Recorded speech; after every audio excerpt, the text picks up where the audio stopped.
Hey everyone, hope y'all are doing well. With the DLC right around the corner, I wanted to de-rest a bit and get back into invading. I have here a level 168 character that I've wanted to use for a while. At this level, you completely avoid the meta bracket of 125 to 150, which can be nice.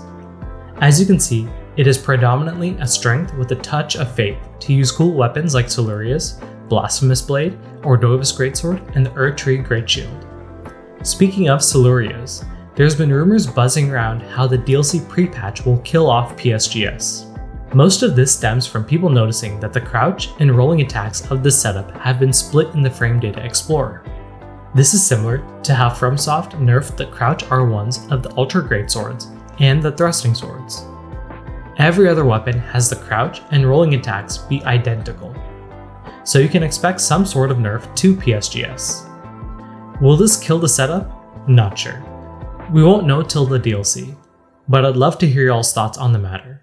So, to honor what may be the last days of this setup's viability, we will dabble in some PSGS gameplay for this video. As always, if you enjoy my content, please be sure to leave a like, comment, and subscribe. Now, let's jump into the invasions. For this invasion, we start off at the Frozen Lake, and I swapped to my Great Bow. And the reason is, usually at the very beginning of invasions, it's nice to get off some early damage with the Great Bow and provide some pressure. They are obviously not able to see me as it's very difficult for me to see them. However, because of the compass, I have an idea of where they are. So I'm able to surprise them with a few great bow shots and get off some nice damage. And that helps in the war of attrition because you only have a limited amount of flasks and they have a lot more than you two. In general, like as a total. So I should have pursued the host there, but I instead go for the Phantom, which was a mistake. And I'm now on the back foot as they are both next to each other. And it's obviously like a bit hard to play against two people who are kind of sticking close to each other if you don't have like some good AoE option. But I get him down super low and I whiff this attack, which was my mistake. And that ends up costing me because I run out of endurance, run out of stamina, I mean, and now I'm on the back foot. Here I almost die because of the combination of the R1 from the host with the Comet, but luckily the host goes for an L2 as a follow-up instead of an R1, which would have definitely caught me. So get out of there alive, pop a bolus, pop a flask, and now we're able to reset and kind of gain our composure again. I swap over to the Bullgoat Talisman here because they are both katana users, and katanas on their backswing only deal 88 poise damage, and my armor set provides me with 89. So I'm able to comfortably tank that if necessary. Here I run into a wall, which is unfortunate. I'm on the back foot again, but he runs out of FP, which is lucky. And this whole invasion has been a series of a bit of luck and some on both sides. Like that Elden should have caught him. I don't know why it didn't, but typical latency stuff. But I switch over to the two-hand because that allows me to hyper armor trade through any attack that he goes through. And the Dragon Breath finishes him off, so nice to have a PvE co. Lately, I've been doing a lot of duels and participating in FCs. It's been really enjoyable. It's a nice change of pace from invasions. The latency is pretty decent. You don't have the artificial latency injected by EAC and all that jazz. But I'm excited for what the DLC will bring us. The new weapon classes, we have great katanas, light great swords, everything I'm pretty hyped about. Now going back to this invasion, the host and the Phantom were pretty latent. I think it goes around like 250-ish MS, if I remember on Steam P2P. And as you can see here, like I get clipped from the side, but I don't know if that's because of like the huge pillbox shape of the PSGS or if that was just latency, but it's hard to land any hits on him. He's able to roll out most of my stuff, so I back off a bit. My co comes in, distracts the host a little, and I'm able to get the jump on his Phantom and then get him with a roll catch. And you can see the ridiculous damage that PSGS is able to dish out. So now the host is kind of like running around, doesn't want to engage that because he doesn't want to get blundered. You know, what us invaders typically go through. So he hits me with that huge jump L1. I wasn't able to react in time, that's my bad. At this point, I decide to back off a bit and then block his Phantom. A lot of first step like gankers that you don't really know. I mean, this could be an honorable 2v2, but you never know if he wants to resummon, and then that becomes a whole can of worms. People usually in the arena or first step have a tendency to do that. So I'm able to get him with a couple of good catches here. I decide to swap to my HTS, but because of the latency, he lands his hit first, even though I was basically on his body. But I hit him with the follow-up running R2, and we wrap up the invasion there. I think now is a good time to talk about the PSGS setup and my thoughts on it, as I'm doing some great bow shenanigans versus these three people. But the damage that you're able to dish out is incredible.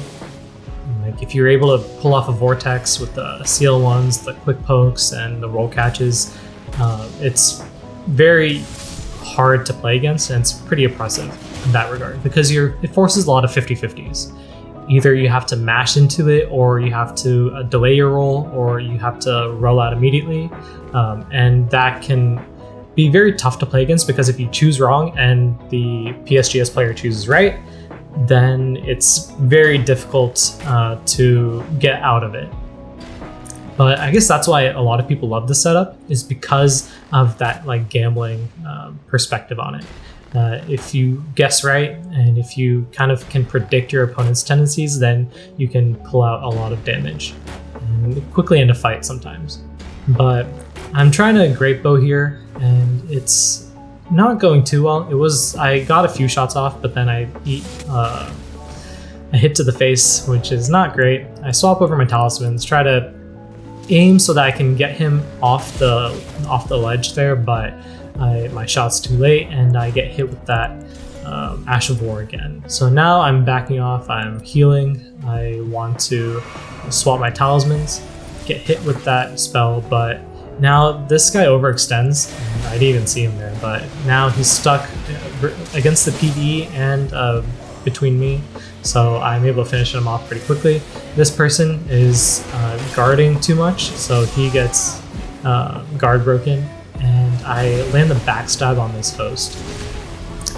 And I don't know if I kill him, or if that the PvE mob kills him. That pillar kind of blocked my vision there, but we get the victory, so which is nice. Now this invasion's a bit baffling. Like I just don't understand why people will forego leveling Vigor and instead level every other stat. It makes no sense. I guess even for PvE, you should have like 60 Vigor. Like take a look at this Phantom.